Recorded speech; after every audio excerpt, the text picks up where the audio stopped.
মহাশিবরাত্রিতে শিবলিঙ্গে ভুলেও অর্পণ করবেন না এই 5 জিনিস। না মানলে বিপদ। নামে তিনি ভোলানাথ, অল্পেই সন্তুষ্ট, কিন্তু একটু ভুল ত্রুটি হলে রাগ করতেও তার সময় লাগে না। মনের ভক্তি দিয়ে পুজো করলে সবচেয়ে খুশি হন মহাদেব। তবে জেনে নিন মহাশিবরাত্রিতে শিবলিঙ্গে কোন কোন জিনিস ভুলেও নিবেদন করতে নেই। নমস্কার দর্শক বন্ধুরা, মহাশিবরাত্রি 2026 সালে বাংলা 2রা ফাল্গুন, ইংরাজির 15ই ফেব্রুয়ারি রবিবার পালিত হবে। প্রতি বছর ফাল্গুন মাসে কৃষ্ণপক্ষে চতুর্দশী তিথিতে পালিত হয় মহাশিবরাত্রি। মনে করা হয় এই দিনেই বিবাহ বন্ধনে আবদ্ধ হয়েছিলেন মহাদেব ও দেবী পার্বতী।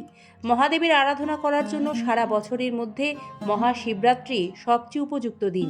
শিব ভক্তরা এই দিন উপবাস রেখে অনেকে 4 প্রহরে শিবলিঙ্গে জলাভিষেক করেন, অনেকে একবারই করে থাকেন, অনেকে সারা রাত জেগে মহাদেবের আরাধনা করে থাকেন।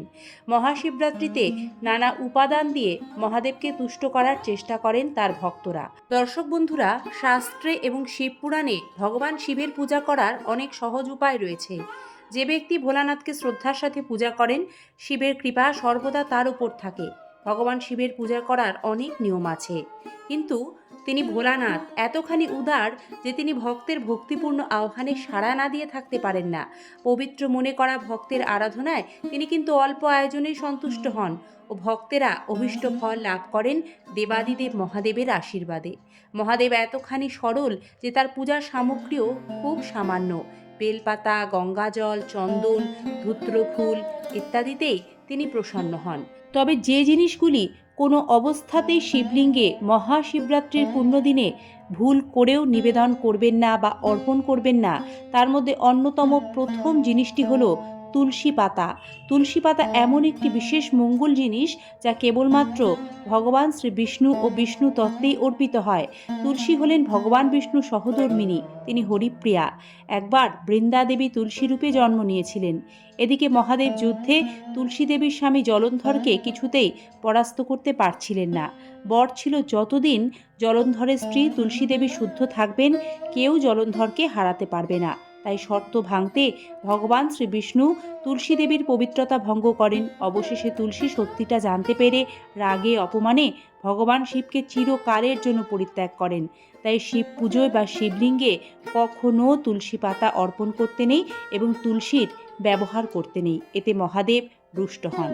দ্বিতীয় যে জিনিসটির কথা আপনাদের জানাবো, যা শিবলিঙ্গে একেবারেই অর্পণ করবেন না, তা হলো ভাঙা চাল। আমরা অনেকেই শিবলিঙ্গে অক্ষত অর্থাৎ আতপ চাল অর্পণ করি। সেক্ষেত্রে নিশ্চিত করে নেবেন চালগুলি যাতে অখণ্ড থাকে, কোথাও ভাঙা না থাকে, কারণ ভাঙা চাল যে কোনো পুজোর জন্য অশুভ ধরা হয়। তাই আপনি পুরো ধানের দানা বা অক্ষত অর্পণ করুন, এতে মহাদেব প্রসন্ন হন। শিবলিঙ্গে কখনোই সিঁদুর অর্পণ করবেন না। শিবপুরাণ অনুযায়ী শিবলিঙ্গে সিঁদুর ব্যবহার করলে মহাদেব অত্যন্ত রুষ্ট হন। দর্শক বন্ধুরা, শিবলিঙ্গে কখনোই হলুদ নিবেদন করবেন না। এর কারণ ভগবান শিব হলেন পুরুষত্বের সর্বশ্রেষ্ঠ প্রতীক এবং তিনি আদি যোগী।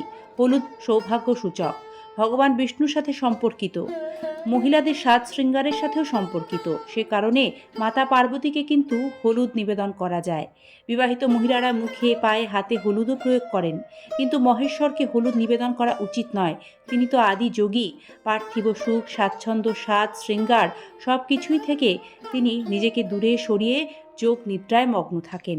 এছাড়াও অনেকের মনে এই বিষয়ের জন্য প্রশ্ন থাকতে পারে, তাহলে শিবলিঙ্গে যে হলুদ রঙের তিলক অনেক সময় কাটা হয় বা দেখতে পান, সেটি কি দিয়ে করা হয়? সেটি কিন্তু অশ্বগন্ধার তিলক, হলুদের নয়। তাই আপনারা চাইলে অশ্বগন্ধা দিয়ে তিলক কাটতেই পারেন শিবলিঙ্গে, কিন্তু হলুদ কখনোই শিবলিঙ্গে অর্পণ বা নিবেদন করতে নেই, এতে মহাদেব রুষ্ট হন। এছাড়াও শঙ্খ থেকে কখনোই জল নিবেদন বা অভিষেক শিবলিঙ্গে করা যায় না, কারণ তিনি শঙ্খচূড়কে বধ করেছিলেন। তাই পবিত্র জল শঙ্খের মাধ্যমে অন্য দেবদেবী ভগবানের উদ্দেশ্যে অর্পণ করা বা নিবেদন করা হলেও শিবলিঙ্গে অর্পণ করতে নেই। এছাড়াও নারকেলের জলও কখনোই শিব পূজায় ব্যবহার করতে নেই বা শিবলিঙ্গে অর্পণ করতে নেই। নারকেল হলো শ্রীফল, এতে স্বয়ং মা লক্ষ্মীর বাস। মহাদেবকে নারকেলের জল অর্পণ করা শাস্ত্রমতে সঠিক নয়। শিব পুরাণে এর ওপর নিষেধাজ্ঞা আছে। দর্শক বন্ধুরা, এমন দুটি নিষিদ্ধ ফুল আছে যা কখনোই শিবলিঙ্গে ব্যবহার করা যায় না বা নিবেদন করা যায় না। শিব পূজায় এই দুটি ফুল সম্পূর্ণরূপে নিষিদ্ধ। সেই দুটি ফুল হলো চাঁপা ও কেতকী।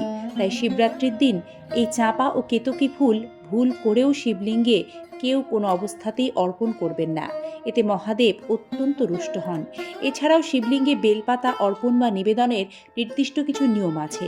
অনেকেই জানি, আবার অনেকে জানি না। বিশেষভাবে বেলপাতা সবসময় ত্রিফলকযুক্ত অর্থাৎ ৩টি পাতাযুক্ত বেলপাতাই শিবলিঙ্গে অর্পণ করতে হয়। কখনোই শুকনো অবস্থায় বেলপাতা শিবলিঙ্গে অর্পণ করবেন না। বেলপাতা সব সময় শাস্ত্রমতে ভেজা অবস্থায় শ্বেত চন্দন সহযোগে বেলপাতার মসৃণ দিকটি শিবলিঙ্গের দিকে রেখে অর্পণ করতে হয়। এইভাবে যদি শিবরাত্রির দিন আপনারা নির্দিষ্ট নিয়মবিধি মেনে পুজো করেন, তাহলে নিশ্চিতরূপে শিবরাত্রি ব্রতের পূর্ণ ফল খুব দ্রুত লাভ করবেন। শাস্ত্র বলে, নিয়ম না মেনে পুজো করলে পুজোর কোনো ফল পাওয়া যায় না। তাই ভক্তি ভরে নিয়ম মেনে এই শিবরাত্রি ব্রত সকলেই পালন করুন।